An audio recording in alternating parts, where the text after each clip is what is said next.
이번 주라기 공원 1편이 개봉한 지 22년 만에 주라기 월드라는 이름으로 공룡들이 다시 돌아왔습니다. 주라기 공원 시리즈는 지금까지 3편이 만들어졌었는데요. 1편에서 개장도 해보지 못하고 문을 닫았던 주라기 공원은 1997년 만들어진 2편에서 공룡들이 대도시를 쑥대밭으로 만들었었고요. 2001년 3편의 마지막 장면에서는 주인공들이 탈출하는 헬기를 따라서 익룡이 함께 날아가는 모습이 보여지면서 인간과 공룡이 공존하게 되는 새로운 시대를 암시하기도 했었습니다.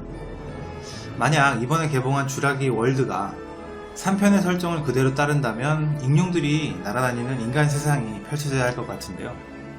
하지만 이번 주라기 월드에서는 그런 설정을 찾을 수가 없습니다. 결국 이번 주라기 월드는 주라기 공원 1편의 이야기를 이어가고 있다는 의미인데요. 그래서 준비해봤습니다. 1993년 주라기 공원에서 2015년 주라기 월드까지 22년의 기간 동안 도대체 무슨 일이 있었던 걸까요?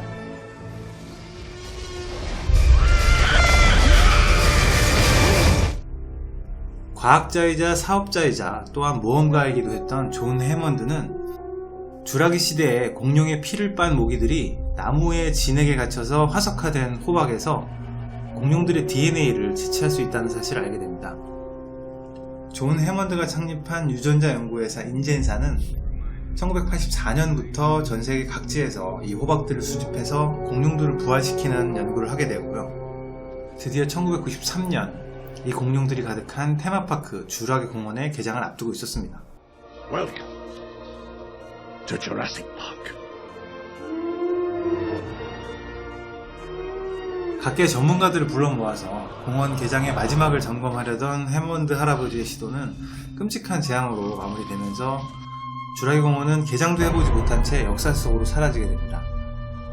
그리고 주라기 공원이 자리 잡았던 이슬라 누블라 섬은 공룡들이 활보하는 미지의 섬으로 남게 됐습니다. 1993년 주라기 공원 1편에서 많은 분들이 잘 기억은 못하시겠지만 굉장히 중요했던 인물 헨리 우 박사라는 사람이 등장합니다. 공룡을 연구하는 인젠사의 연구소에서 주인공들에게 공룡의 여러가지를 설명해주는 이 박사가 헨리 우 박사인데요. 1993년 주라기 공원 사고에서 이 헨리 우 박사는 정확하게 명시는 되지 않았지만 영화상으로 나오진 않았지만 살아남았습니다. 그리고 다음 해인 1994년 11월에 이슬라 누블라 섬으로 다시 돌아옵니다. 헨리 우 박사가 다시 돌아온 이유는 그것에 남아있던 주라기 공원의 잔재를 처리하고 원래는 개체수 조절을 위해서 암컷만 생산을 했던 공룡들이 번식을 하게 된 이유를 밝히기 위해서였는데요.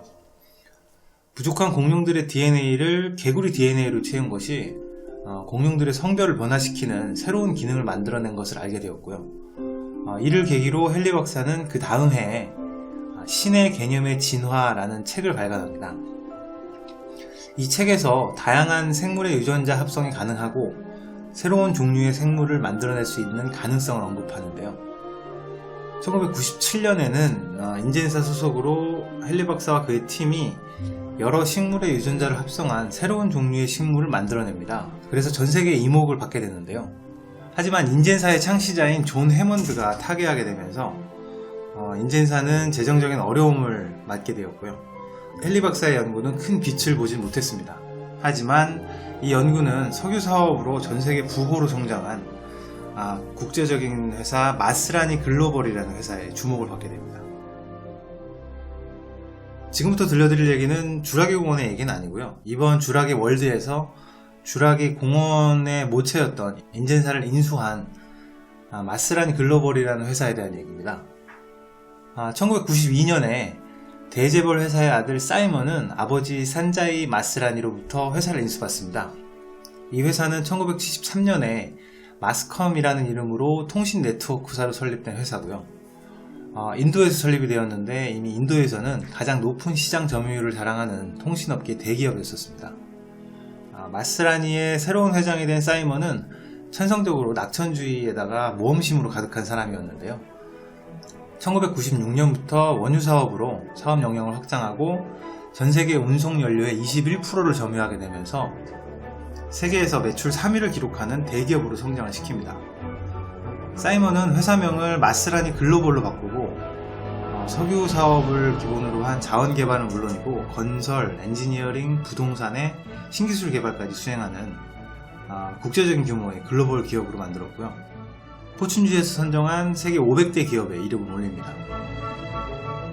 1997년에 인젠사의 창립자이자 주라기공원을 만들었던 존 해먼드가 타계하면서 재정적인 어려움을 겪고 있던 인젠사를 마스라니 글로벌에서 인수할 계획을 마련하게 되고요. 1998년에 인젠사는 드디어 마스라니 글로벌의 계열사로 인수가 됩니다. 마스라니 글로벌은 인젠사를 인수한 1998년부터 새로운 공룡 테마파크인 주라기 월드를 만드는 계획에 착수를 합니다. 실질적인 진행은 2000년부터 일어났는데요. 인젠사의 수석 연구원이 된 헨리 박사와 그의 팀을 주축으로 해서 유전자 공법으로 공룡들을 만들어내는 연구를 시작하게 되고요. 마스라니 계열사인 설계사와 건설사가 이 공룡들의 새로운 보금자리인 테마파크 주라기 월드를 설계하기 시작합니다. 마스라니 글로벌의 사이먼 회장은 군인 출신의 용병인 빅 호스킨스라는 인물을 마스라니의 계열사인 경호회사 인젠 시큐리티의 팀장으로 영입을 하게 되고요. 이슬라 누블라 섬에 주라기 공원 이후에 남아있던 생존 위협을 정리하도록 총괄 책임을 맡기게 됩니다. 이때부터 주라기 월드의 경호와 안전은 인젠 시큐리티가 담당하게 되는 거죠. 철저한 준비 과정을 거친 주라기 월드는 2002년에 착공을 해서 3년의 공사기간 동안 1조 2천억 원이 투입되는 엄청난 규모의 테마파크로 공사가 진행됩니다. 2005년 완공된 주라기 월드는 그해 6월에 드디어 역사적인 개장을 맞이하게 되는데요. 개장 첫 달에만 무려 10만 명에 달하는 관람객이 방문하면서 대대적인 성공을 기록합니다. 주라기 월드는 해를 거듭할수록 방문자는 늘어났지만 기업 입장에서 기대 수익률을 달성하기 위해서는 관람객의 시선을 사로잡는 새로운 어트랙션이 몇 년마다 한 번씩 필요했었는데요. 그래서 2012년부터 헨리 박사를 중심으로 그동안 베일에 쌓여있던 하이브리드 공룡을 만들게 되고요. 연구를 시작한 지 3년이 되는 2015년 6월에 드디어 최초의 하이브리드 공룡이 주라기 월드의 첫 선을 보일 찰나가 되었습니다. 주라기 월드는 이미 1천만 관객 돌파를 눈앞에 두고 있었기 때문에 여러가지 행사를 준비하고 있었는데요. 그 중에 하나로 하이브리드 공룡의 공개를 준비하고 있었고요. 이를 대비해서 수익률을 극대화할 수 있는 기업체의 스폰서를 모집하는 중이었습니다. 헨리 박사가 주도한 주라기 월드의 공룡들은 이미 그 연구가 시작된 2000년대 초기부터 하이브리드 공룡에 대한 위험성을 가지고 있었다고 봐야 될 것 같습니다. 어쩌면 하이브리드 공룡인 인도미넌스 렉스의 실체는 헨리 박사의 개인적인 야망에서 비롯된 걸지도 모른다는 생각이 드네요. 이 영화는 이미 차기작이 확정된 상태라고 하고요.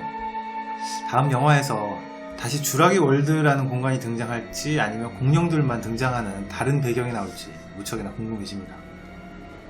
지금까지 빨강도깨비였습니다.